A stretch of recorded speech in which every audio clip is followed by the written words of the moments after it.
ಮನೆ ನಿರ್ಮಾಣ ಮಾಡಿಕೊಡ್ತಾ ಇರುವಂತಹ ಯುವಕ. ಅವರೇನು ಮಾತಾಡಿದ್ರು ಅದನ್ನು ಕೂಡ ನಿಮಗೆ ತೋರಿಸ್ತೀವಿ. ನ್ಯೂಸ್ 18 ಕನ್ನಡದ ಮತ್ತೊಂದು ವರದಿಯ ಬಿಗ್ ಇಂಪ್ಯಾಕ್ಟ್. ಕೋರಮಂಗಲದ ಗೋ ಆಶ್ರಮಕ್ಕೆ ದಾನಿಗಳಿಂದ ಸಹಾಯ ಬಂತು. ಮೊನ್ನೆ ಕೂಡ ಹಸುಗಳು 1210 ಹತ್ತತ್ರ ಅಲ್ಲಿ ಗೋಶಾಲೆಯಲ್ಲಿದೆ, ಮೇವಿಲ್ಲ, ಅಲ್ಲಿರೋರಿಗೆ ಸಂಬಳ ಸಿಗ್ತಿಲ್ಲ, ಯಾರಾದರೂ ಸಹಾಯ ಮಾಡಿ ಅಂತ ಅವರು ಕೇಳ್ಕೊಂಡಿದ್ರು. ನ್ಯೂಸ್ 18 ಅಲ್ಲೋಗಿ ಗ್ರೌಂಡ್ ರಿಪೋರ್ಟ್ ಕೂಡ ಕೊಟ್ಟಿದ್ವಿ. ಮಡಿವಾಳದ ACP ಸುಧೀರ್ ಹೆಗಡೆ ಇದೀಗ ಅವರಿಗೆ ಸಹಾಯ ಮಾಡಕ್ಕೆ ಮುಂದೆ ಬಂದಿದ್ದಾರೆ. Breaking news.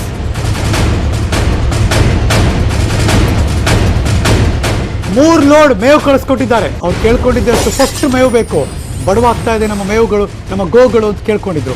ACP ಸುಧೀರ್ 40 ಕುಟುಂಬಗಳಿಗೆ 1 ತಿಂಗಳ ration kit, wow sir, hats off to you, ವಿತರಣೆ ಮಾಡಿದ್ದಾರೆ. ನ್ಯೂಸ್ 18ಗೆ ಧನ್ಯವಾದ ಹೇಳಿದ್ರು ಗೋ ಆಶ್ರಮದ ಮೇಲ್ವಿಚಾರಕರು.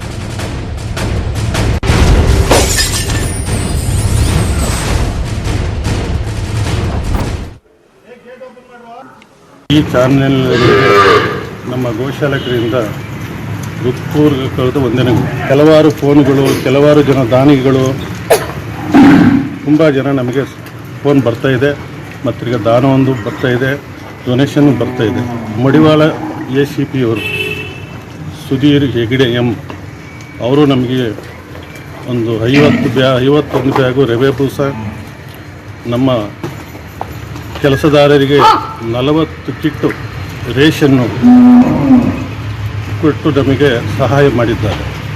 ಪುನಃ ಅದೇ ಥರ ನಮ್ಮ ಗೌರಿಬಿದನೂರು ಸರ್ಕಲ್ ಇನ್ಸ್ಪೆಕ್ಟರ್ ಶಶಿದೇವರವರು 2 ಲೋಡು ಟ್ರ್ಯಾಕ್ಟರ್ ಲೋಡು ಹುಲ್ಲು ಜೋಳದ ಕಡ್ಡಿಯನ್ನು ಕಳಿಸಿ.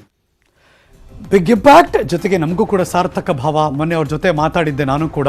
ಇವತ್ತು ಅವ್ರಿಗೆ ಹೆಲ್ಪ್ ಆಗ್ತಾ ಇದೆ. ಥ್ಯಾಂಕ್ ಯು ಇಡೀ ಕರ್ನಾಟಕದ ಜನತೆಗೆ ಮತ್ತು ಎಸ್ಪೆಷಲಿ ಆಫೀಸರ್ಗೂ ಕೂಡ. ಇಲ್ಲಿಗೆ ಈ ಕ್ಷಣದ ನ್ಯೂಸ್ ಮುಗಿಸಿ ನಾನು ಹೋಗಿ ಬರ್ತೀನಿ. ಸ್ಟುಡಿಯೋಯಿಂದ ಹೊರಗೆ ಹೋಗ್ಬೇಕಾದ್ರೆ ನಾನಂತೂ ಮಾಸ್ಕ್ ಹಾಕೋತೀನಿ, ನೀವು ಅಷ್ಟೇ ಮಾಸ್ಕ್ ಹಾಕ್ಕೊಳ್ಳಿ, ಸ್ಯಾನಿಟೈಸ್ ಮಾಡ್ಕೊಳ್ಳಿ, ಸೋಷಿಯಲ್ ಡಿಸ್ಟೆನ್ಸ್ ಯಾವಾಗಲೂ ಕೂಡ ಮೇಂಟೈನ್ ಮಾಡಿ. ಮತ್ತೆ ಸಿಗ್ತೀನಿ ಮುಂದಿನ ನ್ಯೂಸ್ಗಳಲ್ಲಿ. ಆದರೆ ಪಕ್ಕಾ ನ್ಯೂಸ್ಗೆ ನೀವು ಯಾವಾಗಲೂ ನೋಡ್ತಾ ಇರಿ ನ್ಯೂಸ್ 18 ಕನ್ನಡ.